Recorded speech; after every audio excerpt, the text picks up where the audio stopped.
하나님께서 우리에게 주신 많은 축복이 있지만 그 중에 가정을 생각하면 생각만 해도 얼마나 감사가 넘치는지 모르겠습니다.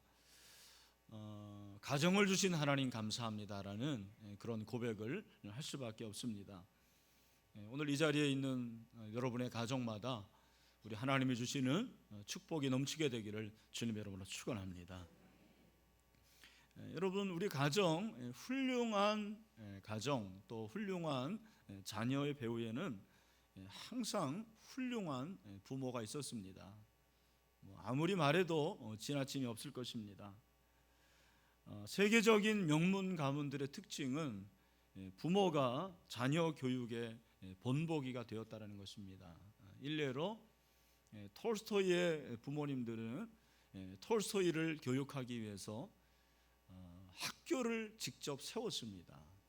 그리고 그 학교가 지금까지 명맥을 이어오고 그리고 세계적인 그런 명문 학교가 되었습니다.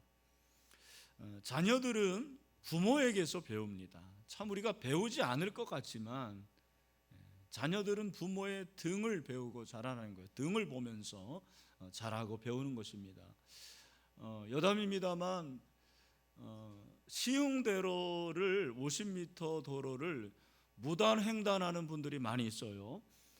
우리 성도들 중에 많이 있다라는 보고를 들었습니다.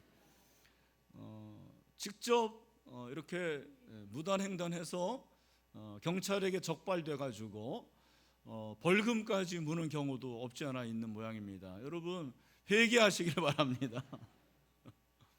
그거 다 배우는 거예요. 야, 무단횡단해도 되는구나. 이런 법은 어겨도 되는구나. 여러분 여기 보니까 그런 분들이 좀 있는 것 같아요. 얼굴 보니까. 그러지 마시고요. 제가 이렇게 시계를 보면 빨라봤자 한 5분입니다.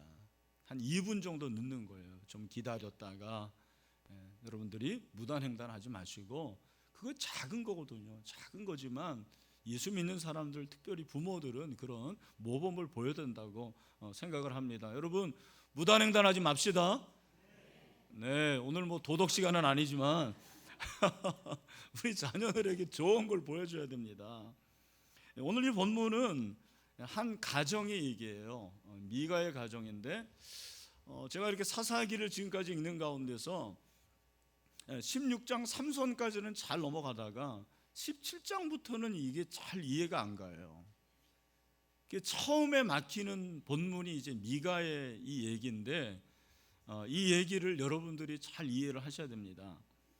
여러분, 이 미가의 가정은 겉으로 볼 때는 부요하고 또 복도 받고 경건한 그런 가정인 것 같습니다. 하지만 이 가정의 면면을 살펴보면 이 가정에 문제가 참 많아요. 이 가정이 무엇보다도 진실하지 않습니다. 진실하지 않고 진정성이 없고 거짓이 있는 가정이라는 것을 발견을 하게 됩니다. 여러분이 아시는 대로 사사시대라는 것은 영적인 타락의 시대입니다. 이 영적인 타락이라는 것은 무엇입니까? 하나님의 주권을 인정하지 않고 하나님의 주권대로 살지 않는 거예요. 그래서 내 뜻과 내 생각과 내 마음대로 살아갔던 시대가 바로 사사시대의 특징입니다. 여러분, 그 자기 소견에 옳은 대로 살아가는 장본인이 누구였을까? 바로 부모들 아니었겠습니까? 부모들이 그렇게 살아가니까 자녀들이 보고 배우는 거죠. 아, 우리가 하나님도 섬기지만 바알도 섬기면 되는구나. 하나님을 예배하지만 우상을 예배하면 복을 더 받을 수 있는 거구나. 그들이 배웠어요. 여러분, 사사시대가 영적인 타락의 시대인데 이 영적인 아물의 시대의 시작은 사실은 가정이었습니다. 사사기 17장부터 정말 사사기의 가장 암울한 부분이 나와요. 입에 담기도 어려운 그런 타락한 모습들이 나오는데 그 시작이 가정이었다라는 것이 우리에게 시사하는 바가 무엇입니까? 사회의 타락, 그리고 교회의 타락, 이 민족의 타락의 시작은 뭐다? 가정이다라는 거예요. 그런 의미에서 부모인 저와 여러분의 역할이 얼마나 중요한지 몰라요. 하나님께서 저와 여러분을 그냥 부모로 만든 게 아닙니다. 아무런 의미 없이 목적 없이 자녀들을 맡긴 게 아니에요. 분명한 목적이 있는 거죠. 저희에게, 우리 부모들에게 분명한 사명이 있는 것입니다. 사랑하는 우리 부모들이요, 우리가 하나님 앞에서 진실한 부모가 됩시다. 진정한 부모가 됩시다. 하나님은 지금도 이 타락한 시대에 진정한 부모를 찾고 있어요. 진실한 부모를 찾고 있어요. 경건한 부모를 찾고 있다는 거예요. 여러분, 오늘 1절에 보니까 에브라임 산지에 미가라 이름하는 사람이 있다고 그랬는데, 미가라는 이름의 뜻은 하나님 같은 이가 누구냐, 그런 말이에요. 여호와 같은 이가 누구냐, 주와 같은 분이 어디 있나, 그런 뜻입니다. 얼마나 아름다운 이름입니까? 미가가 이렇게 아름다운 이름을 가졌지만 미가는 제 이름값을 하질 못합니다. 오늘 본문을 보면 2절에 그의 어머니에게 이르되 어머니께서 은 1,100을 잃어버리셨으므로, 미가의 어머니가 은 1,100을 잃어버렸습니다. 이 액수가 오늘날로 계산하면 수천만 원에 해당하는 아주 큰 돈입니다. 그러니까 우리가 이 사실을 통해서 알 수 있는 게 뭐예요? 미가의 어머니는 부자다라는 거예요. 돈이 꽤 있었습니다. 집안에 이렇게 현금이 수천만 원이 여러분 있으시죠? 네, 저는 없는데 그 수천만 원이 있을 정도로 그렇게 부자였는데, 알고 보니까 이 은을 누가 훔친 거예요? 아들이 훔친 거예요. 어머니가 은을 도적 맞고서는 너무 화가 나가지고 막 저주를 합니다. 어떤 놈이 내 은을 훔쳐갔어, 저주를 받을지어다, 막 그렇게 저주를 해요. 아마 모르긴 몰라도 한두 번 하지 않은 것 같아요. 우리 어머니들 한 번 하면 계속하고 막 10번 20번 하잖아요.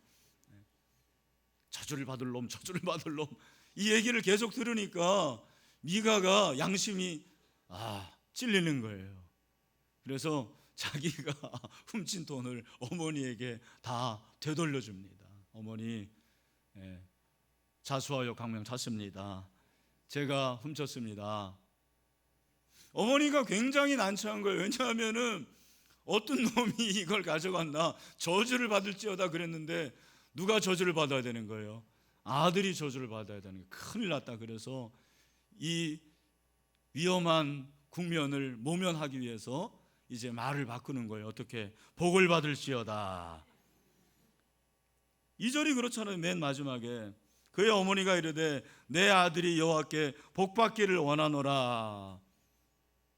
그러니까 이 어머니는 아들을 끔찍이 생각하는 어머니였어요. 참, 여러분, 우리 어머니들 아들이 그렇게 좋은 모양이에요. 아들을 둔 어머니만 압니다. 너무 좋대요.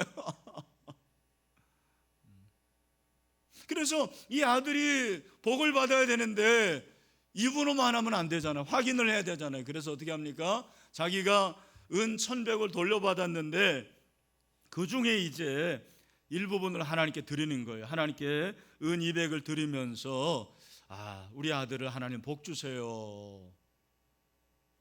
생각은 그렇게 하고 말은 했지만 실상은 그러지 않았습니다. 어떻게 합니까? 여러분 4절 보십시오. 미가가 그 은을 그의 어머니에게 도로 주었으므로 어머니가 그 은 200을 가져다가 은장색에게 주어 한 신상을 새기고 한 신상을 부어 만들었더니 그 신상이 미가의 집에 있더라. 그 은을 하나님께 드리는 게 아니고 뭐를 만드는 거예요? 신상을. 이 신상이 뭐예요? 우상이죠. 우상을 만들었던 것입니다. 미가의 어머니는 선포된 저주를 복으로 돌리려고 복을 빕니다. 그리고 하나님께 드린다고 하지만 실상은 하나님께 드리지 않습니다.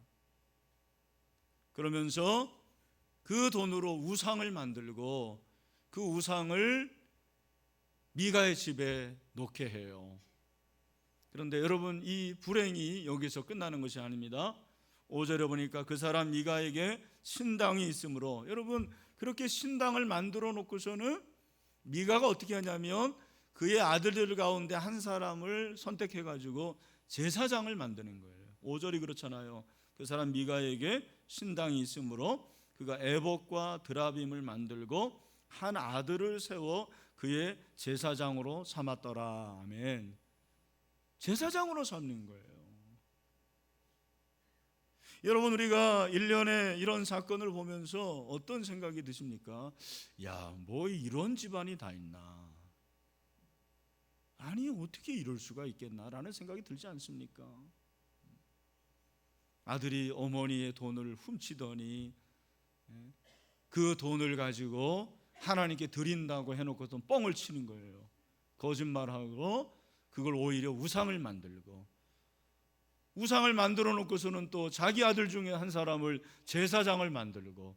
여러분, 이게 말이 됩니까? 말이 안 되는 거잖아요. 그러나 그 시대에는 이런 일이 있었어요. 여러분, 이 일이 한 가정의 일이지만 저는 이런 가정이 그 당시에 많았다고 생각을 해요. 많은 가정 중에 그냥 한 샘플을 기록한 거라고 저는 생각을 해요. 이런 가정이 비일비재했을 것입니다. 1년에 이런 사건을 통해서 사사기 기자는 이 사사기를 읽고 있는 수신자들, 우리 성도들에게 지금 경고를 하고 있는 거예요. 너희들의 가정이 혹시 그런 거 아니냐? 너희들의 가정에 이런 거짓이 있는 거 아니냐? 너희들의 가정이 하나님을 섬긴다고 하면서 우상을 섬기지는 않느냐? 겉으로 볼 때는 신앙생활 잘하는 것 같아요. 여러분, 이 미가의 어머니는 종교적인 유의를 잘하는 사람이라고 생각을 해요. 종교적인 유의. 종교적인 유의를 잘하는 사람의 특징이 뭐냐면 내가 어떻게 말하고 무슨 말을 하면 사람들이 내가 신앙이 좋다라는 걸 알아요. 내가 어떻게 기도하면 장로님, 권사님 기도 은혜스럽네요 라는 걸 알아요. 내가 어떻게 행동하면 교회에서 그분 참 믿음이 좋다라는 말을 들을 줄 아는 거예요. 교회에서는 그렇게 하지만 사회에 나가면, 가정에 나가면 전혀 다른 모습을 보이는 거죠. 교회에서는 그렇게 선사 같고 선한 척을 하지만 사회에 나가면 자기 마음대로 행동합니다. 두 얼굴을 가지고 있는 거예요. 가면을 쓰고 있는 것입니다. 거짓의 가면이죠. 교회에서는 양의 탈을 쓰지만 사회에 나가면 직장에서, 사업장에서, 그리고 가정에서 전혀 다른 늑대의 탈을 쓰는 것이 오늘 우리의 모습 아닙니까?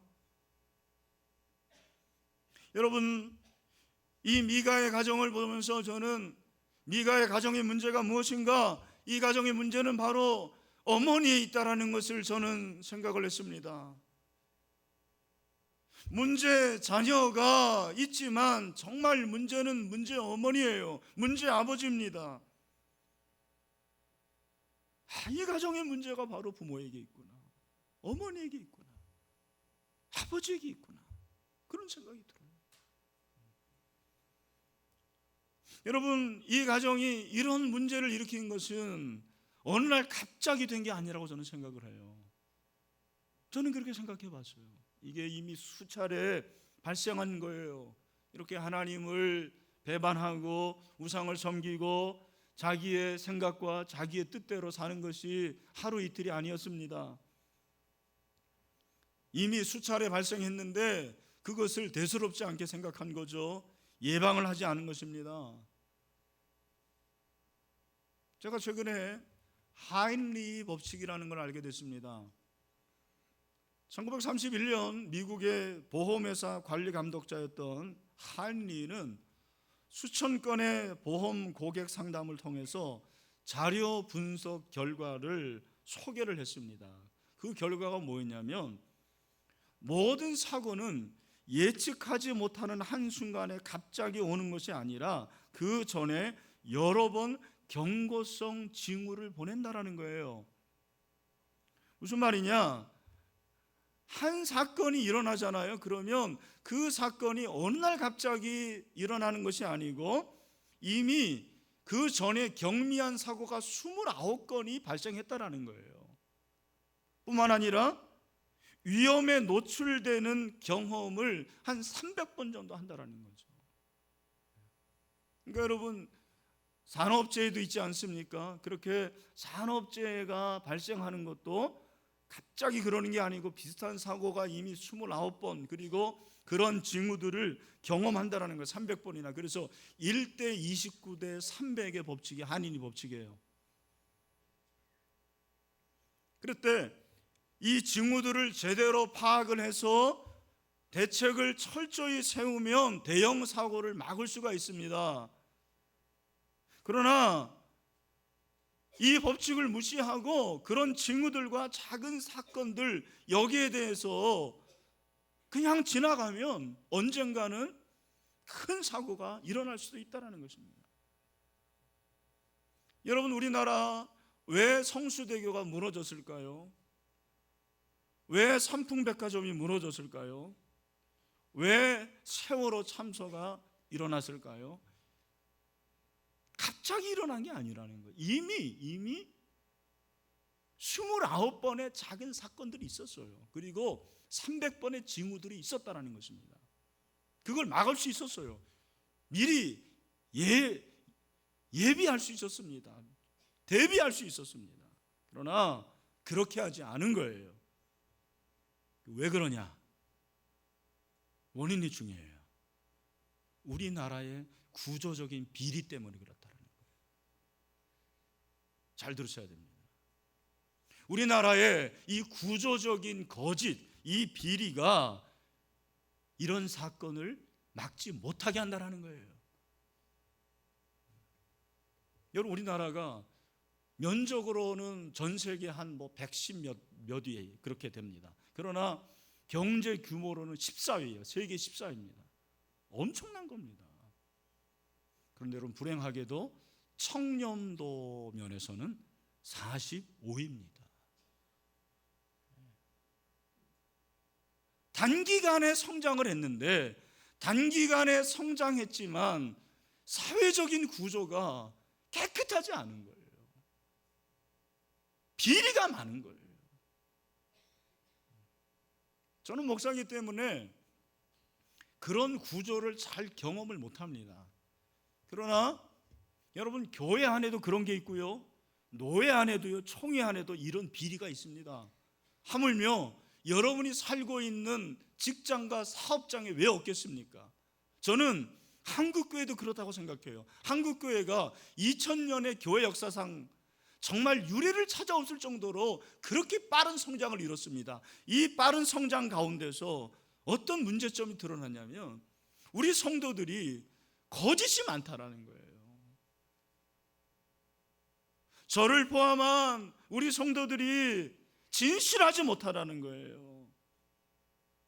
신앙과 생활이 분리가 됩니다. 신앙생활이 돼야 되는데 이것이 하나가 되지 못하고 이중적인 모습을 갖는 거예요. 그래서 목사도 강단에서는 아주 설교를 아주 그럴듯하게 하지만, 그러나 강단에서 내려가면 가정에서, 여러분, 사회에서 별의별 일이 일어납니다. 참 요즘 같아서는 목사라는 이 말을 듣기가 민망해요.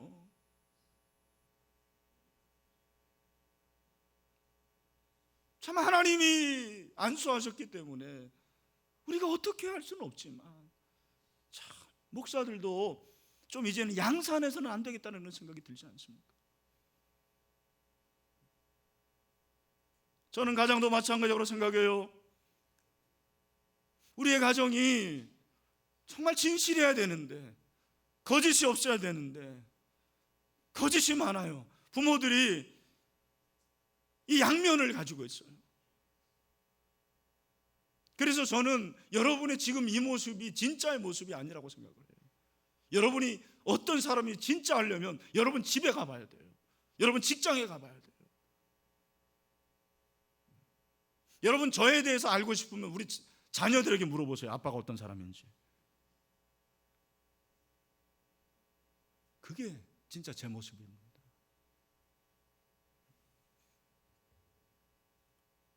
우리가 거짓의 가면을 벗어야 돼요. 바리새인처럼 겉과 속이 달라서는 안 돼요. 신일 교회에서의 모습이 여러분의 직장의 모습이 되어야 될 줄로 믿습니다. 지금 이 자리에 있는 여러분의 모습이 여러분의 가정의 모습이 되어야 될 줄로 믿습니다. 이 경종이에요. 경종. 사인입니다. 너희가 그러지 않으면 사사시대처럼 그렇게 망한다라는 거예요. 여러분, 왜 이 당시가 이런 암울한 시대가 되었느냐? 성경은 거기에 대해서 친절하게 우리에게 답을 해주고 있습니다. 6절 말씀을 보십시오. 17장 6절 말씀 우리 다 같이 한번 읽어보도록 하겠습니다. 시작. 그때에는 이스라엘에 왕이 없으므로 사람마다 자기 소견에 옳은 대로 행하였더라. 아멘. 이스라엘에 뭐가 없었대요? 왕이 없었어요. 여러분, 이 말씀은 19장 1절에도 나오고요, 그리고 제일 마지막 장 사사기 마지막 장 21장 25절에도 3번 나옵니다. 사사기 기자는 왜 사사시대가 이렇게 영적으로 암울했는가, 왜 가정이 이렇게 되었는가, 왜 이 사회가 이렇게 되었는가, 그것이 뭐냐면 왕이 없었대요. 왕. 여러분, 여기서 말하는 이 왕은 우리가 알고 있는 그런 왕이 아니에요. 사실은 사사의 마음에는, 이 사사기를 기록한 저자의 마음에는 이 왕이 하나님이죠. 하나님이 없다라는 거예요. 그게 사실이었습니다. 우리의 삶에 하나님이 왕이 되시지 않으면 우리가 거짓의 가면을 쓸 수밖에 없어요.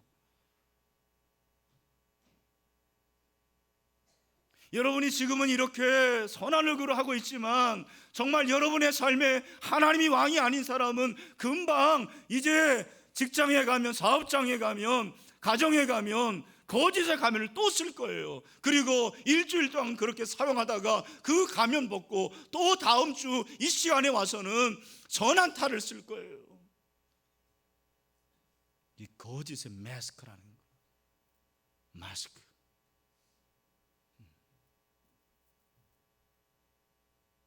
여러분, 하나님을 왕으로 섬기지 않는 사람들에게는 특징이 있는데 절대적인 기준이 상실됩니다. 절대적인 기준. 오늘 본문에 보면 기준이 없죠. 양심의 기준이 없어지고 율법의 기준, 축복의 기준, 경건의 기준이 다 사라지게 됩니다. 그러면서 자기 소견, 이 소견이 뭡니까? 내 생각입니다. 내 생각, 내 의견, 내 뜻. 사사시대의 문제가 바로 그것이었다라는 거예요. 오늘 우리 시대의 모습도 바로 그것입니다. 저와 여러분의 문제가 뭐냐? 절대적인 기준을 상실하고 내 생각과 내 뜻과 내 마음대로 살아가는 거예요. 교회에서는 그런 말을 듣지만, 설교 시간에 듣지만 그거 다 잊어버리고 잠깐 놓고 세상에 나가서는 또 내 뜻과 내 생각과 내 마음대로 살아가는 거예요. 이것이 반복이 되는 것입니다.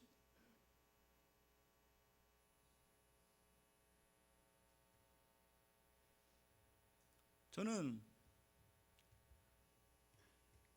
이 미가의 가정을 보면서 참 이것이 나의 모습입니다라고 그렇게 고백을 하고, 그러는 가운데서 역대상하를 읽어가면서 참 제 마음에 감동을 준 한 사람이 있었습니다. 그 사람은 바로 다윗 왕이었어요. 여러분이 아시는 대로 다윗 왕은 하나님께 소원을 가지고 있었습니다. 하나님, 제가 거하는 궁은 이렇게 아름다운데 하나님이 거하시는 점은 너무 참 초라하네요. 제가 성전을 짓겠습니다. 그렇게 성전을 짓겠다고 하나님께 고백하지 않습니까? 하나님이 너 안 돼. 여러분, 이유는 너는 피를 많이 흘렸다라는 거예요. 근데 제가 이번에 알게 된 것인데, 성경을 이렇게 읽어보니까 다윗은 성전을 짓고 싶은 마음만 가진 게 아니고 준비를 철저히 했더라고요. 설계도를 다 준비했어요, 여러분. 역대상 28장에 보면 그렇게 나와 있어요. 제가 한번 읽어보겠습니다.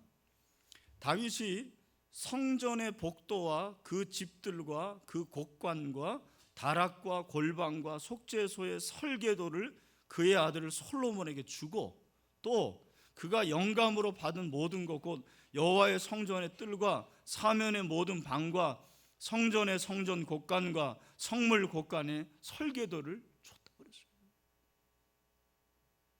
이미 설계도도 가지고 있었어요. 하나님이 너 안 된다. 저 같으면 하나님 왜 안 됩니까? 제가 설계도까지 다 가지고 있는데. 그러나 다윗은 이런 반구에 대꾸를 하지 않습니다. 시쳇말로 댓글을 달지 않아요. 알겠습니다, 하나님. 그러면 제 아들 솔로몬이 지으면 되겠네요. 어떻게 합니까? 지도자를 다 불러요. 그러면서 고백합니다. 내가 사실은 하나님의 전을 짓고 싶었는데. 그거 나와요, 진짜. 28장 2, 3절에 하나님이 피를 많이 흘렸기 때문에 나는 안 된다고 합니다. 여러분들이 도와주세요. 제 아들이 성전을 짓도록. 그러면서 뭘 준비하냐면 물질적인 걸 준비하는 거예요. 성전을 지으려니까 뭐가 필요합니까? 금도 필요하고 은도 필요하고 다 필요하지 않습니까? 29장 7절부터 9절입니다. 한번 보시길 바랍니다. 29장 7절. 이에 모든 가문의 지도자들과 이스라엘 모든 지파의 지도자들과 천부장과 백부장과 왕의 사무관이 다 즐거이 드리되 하나님의 성전 공사를 위하여 금 5천 달란트와 금 1만 디락, 은 1만 달란트와 논 18,000 달란트와 철 10만 달란트를 드리고 보석을 가진 모든 사람은 게르손 사람 여엘의 손에 맡겨 여호와의 성전 곳간에 드렸더라. 백성들은 자원하여 드렸으므로 기뻐하였으니 곧 그들이 성심으로 여호와께 자원하여 드렸으므로 다윗 왕도 심히 기뻐하니라. 아멘. 제가 이 말씀을 읽는데 왜 다윗이 하나님의 마음에 합한 사람인지 이유를 알겠어요.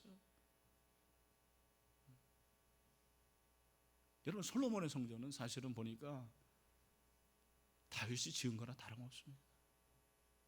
다윗이 만들어 놓은 밥상에 솔로몬은 그냥 숟가락 젓가락 올린 거와 다름없어요.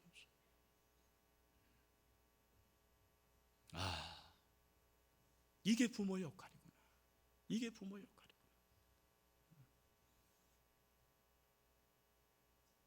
참 다윗을 보면서 내가 부모로서 자녀들을 위해서 뭘 해야 될지 가르쳐 주시는 거예요. 내가 자녀를 위해서 어떤 영적인 준비를 하고 있는가, 내가 자녀를 위해서 어떤 기도를 하고 있는가. 제가 이 성경을 읽으면서 하나님 앞에 회개했습니다.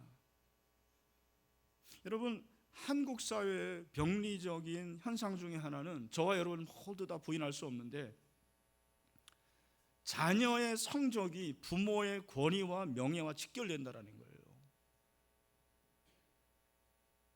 그러니까 아무리 부모가 대단하더라도 자녀가 공부를 못해서 뭐 그냥 그저 그런 대학에 갔다 그러면 어디 가서 명함을 못 내면요, 솔직히 말해서. 그러나 여러분, 우리가 아는 대로 아무리 부모가 고생하고 힘들어도 자녀가 좋은 대학 갔다 출세했다 그러면은 어디 가서든지 어깨를 내밀고 떳떳한 거예요. 근데 어느덧 제 자신이 그런 거예요.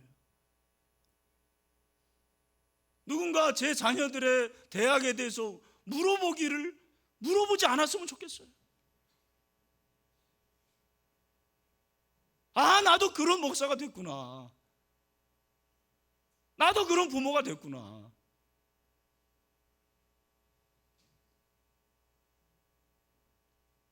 우리 아이들에게 참 미안했어요. 하나님은 한 번도 나에 대해서 부끄러워한 일이 없는데, 우리 부모님은 나에 대해서 한 번도 부끄러운 일이 없을 텐데, 아, 내가 그렇구나. 제가 마음을 바꿔먹었어요. 그러면서 우리 자녀들이 영적으로 잘 되는 것을 기대하고 소원하는 것이 진정한 부모의 역할이라는 것을 제가 깨달았습니다.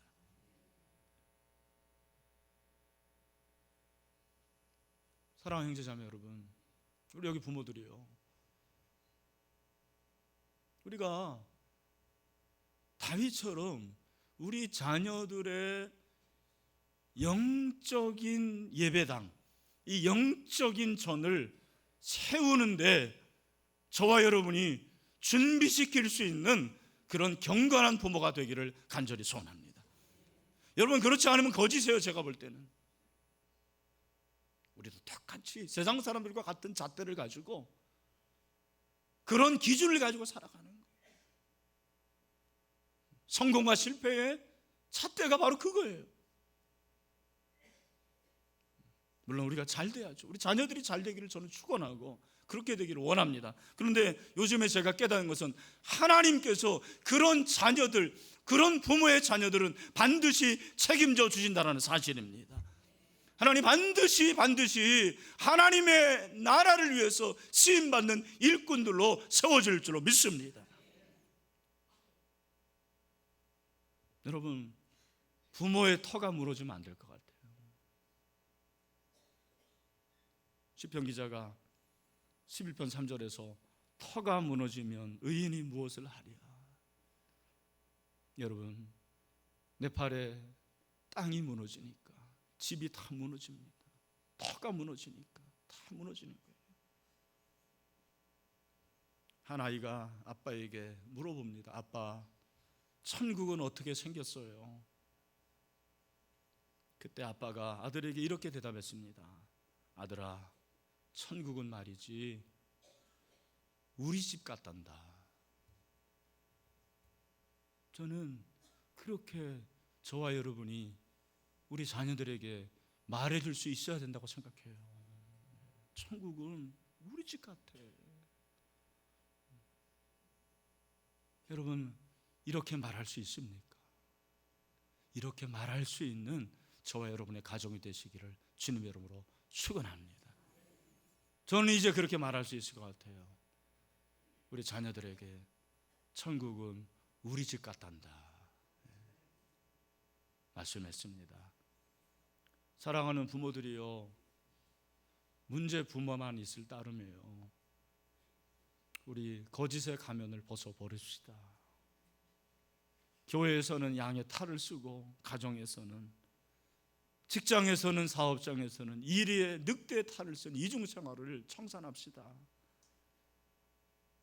자녀들이 우리의 모습을 볼 때 정말 닮고 싶은 그런 부모가 되어야 되지 않겠습니까? 그렇게 내 소견에 오른 대로 살지 말고 하나님을 왕으로 섬기고 절대적인 기준을 가지고 우리 자녀들을 위해서 준비할 수 있는 그런 믿음의 부모들이 다 될 수 있게 되기를 주님의 이름으로 축원합니다. 이 시간에 한번 같이 기도합시다. 여러분, 오늘 제 마음속에 이렇게 회개하고 싶은 마음이 있습니다. 물론 여기 잘하는 부모들도 있을 것입니다. 그러나 참 하나님 앞에서 우리가 잘못한 것들이 얼마나 많이 있습니까? 이 시간 회개하는 그런 마음을 가지고 기도했으면 좋겠고요. 다시 한번 하나님 앞에 나의 거짓을 벗어버리기를 원합니다. 진실한 그런 부모가 될 수 있도록, 진실한 목사, 진실한 장로, 진실한 권사, 진실한 집사가 될 수 있도록 생각과 그리고 소견을 다 내려놓습니다. 왕이신 하나님을 임하시기를 원합니다 하는 마음을 가지고 우리가 회개하면서 하나님 앞에 기도하도록 하겠습니다. 하나님 아버지, 이 시간에도 말씀하여 주시니 감사합니다. 아버지 하나님, 우리가 하나님 앞에서 진실한 자들 되기를 원합니다. 진실한 목사가 되면 진실한 장로가 되고 진실한 권사가 되기를 원합니다. 진실한 부모들 되기를 원합니다. 하나님, 우리가 쓰고 있는 거짓과 탐욕과 욕심과 하나님 더러운 모든 아버지의 모든 것을 벗어버리게 하여 주기를 원합니다. 하나님, 악은 모양이라도 버리게 하여 주시옵소서. 이 모든 것들을 벗어버리고 우리의 원래 모습으로 하나님, 우리 계신 하나님 영장을 회복하기를 간절히 원합니다. 하나님 아버지, 도와주시옵소서. 하나님의 시각으로 우리 자녀들을 보기를 원합니다. 하나님의 시각으로 우리 자녀들을 평가하기를 원합니다. 그렇게 아버지 하나님, 우리 부모들을 새롭게 하여 주기를 원합니다. 여기 있는 모든 자녀들, 우리 다음 세대 가운데 하나님도 보라라 하여 주시고 지혜도 이루어지기를 원합니다. 하나님이여, 하나님이여, 창대케 하여 주시고 왕성하게 하여 주시고 복의 복을 더하여 주기를 원합니다. 하나님 아버지, 우리 부모의 잘못을 용서하여 주시옵소서. 회개합니다. 자복합니다. 이 시간 우리가 썼던 거짓의 가면을 벗습니다. 하나님께서 원래 우리에게 주신 그 모습으로 돌아가게 하여 주시옵소서. 특별히 우리의 자녀들을 하나님의 눈으로 보게 하여 주시옵소서. 하나님의 눈으로 평가하게 하여 주시옵소서. 이 시간 나의 생각과 나의 뜻을 내려놓게 하여 주시옵시고 절대적인 기준, 그 하나님의 말씀의 기준으로 모든 시각들이 바뀌어지는 놀라운 역사가 일어나게 하여 주시옵소서.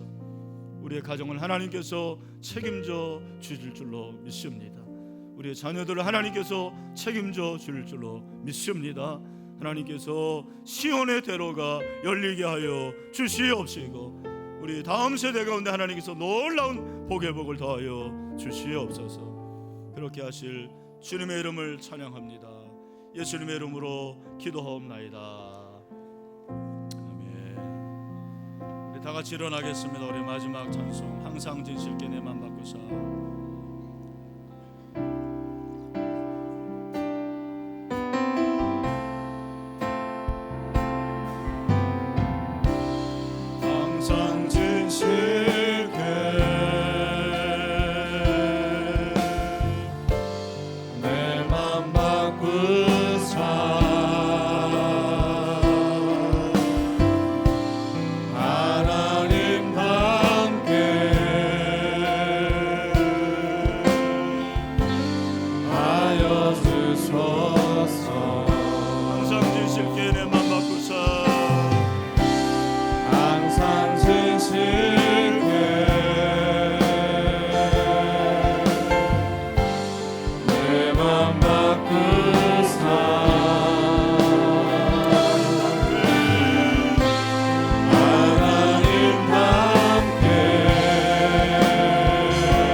사랑하는 형제자매 여러분, 하나님께서 참 우리 자녀들을, 우리 다음 세대들을 얼마나 사랑하십니까? 우리가 그 하나님의 시각으로 자녀들을 보기를 바라고요. 또 우리 자신이 변화될 수 있는 그런 이 시간이 됐으면 좋겠습니다. 그렇게 한 주일 동안 여러분의 자녀를 기도하시고 많이 사랑해 주시고 또 많이 축복해 주시고, 우리 자녀들은 또 부모들을 그렇게 존경하고 축복하고 사랑하는 그런 한 주간이 됐으면 좋겠습니다. 기도합시다. 이제는 우리 주 예수 그리스도의 은혜와 우리 하나님 아버지의 크신 사랑과 보혜사 성령님의 교통하심, 위로하심, 인도하심이 우리의 자녀들 하나님께서 주셨는데 부모가 쓰고 있는 이 거짓의 가면을 다 벗어버리고 절대적인 기준을 가지고 하나님의 말씀을 가지고 그렇게 사랑하고 양육하고 기도하기를 원하는 모든 부모들과 이 부모들을 또한 존경하며 사랑하기를 원하는 우리 자녀들 가운데, 우리 신일의 모든 가정들 가운데 영원토록 함께 하시기를 간절히 축원하옵나이다. 아멘.